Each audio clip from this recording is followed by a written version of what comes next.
I was saying how being in front of the camera is really difficult. Yeah, I don't even take pictures and stuff. I'm not one of these types. Like if you see my Facebook, it's like 4 pictures, and even I'll pull them down.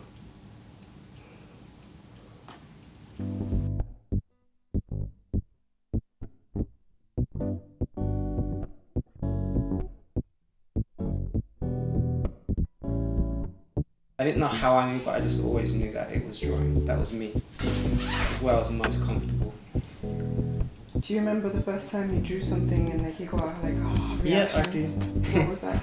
It was in nursery, and I had a teacher called Miss Bullock, and she said to my mum, "Oh, you've got a gifted child." Because the other kids would come to me to draw their stickmen. From that young, I would just see things it's like other people couldn't see. So like when you draw your stickman, I'd be like, wait, but stickmen, we're not just eyes and a dot, and we're eyes and a dot, and we've got eyebrows, and we've got features, and we've got all these things, and I would draw it. Yeah, so the idea of the book came about from Ed, being around my house a while ago and saying we wanted to collaborate on something. Ed said it could be called Ed Sheeran plus Phillipa Butaha equals music over art, which I thought was pretty cool. And I visualized it to be something like this, but this is this has grown a lot.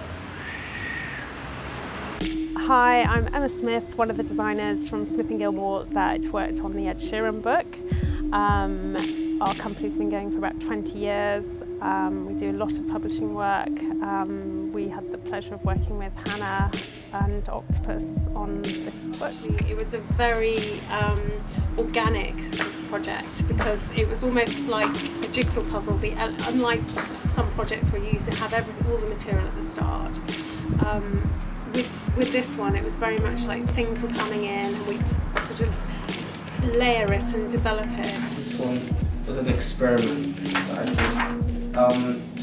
I wanted it to feel like very, those college years where you're using all those materials and you're experimenting, and I wanted to do an image like that as if it was that time, because I guess this would have been the time where Ed should have gone to college, but he wasn't, he was touring.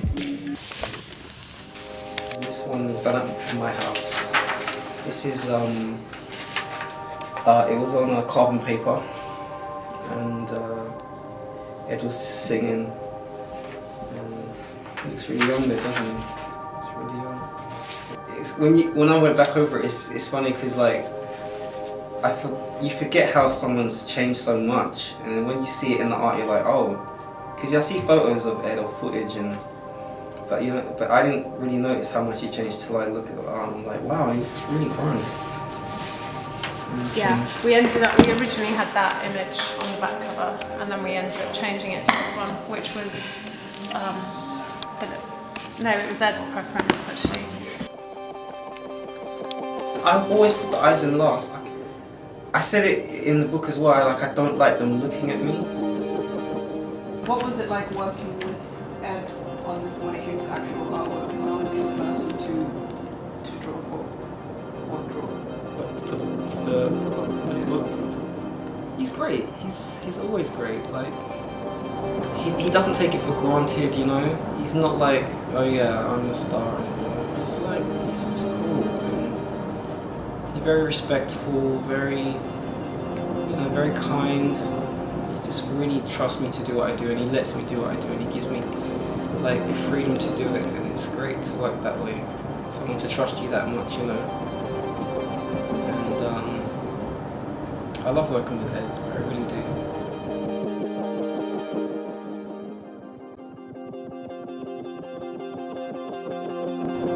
Don't be afraid to fail, and when you do work, don't feel that you have to be like anyone else, or if there's popular work, don't feel that you have to be like that. Just do what comes from your heart, in your soul.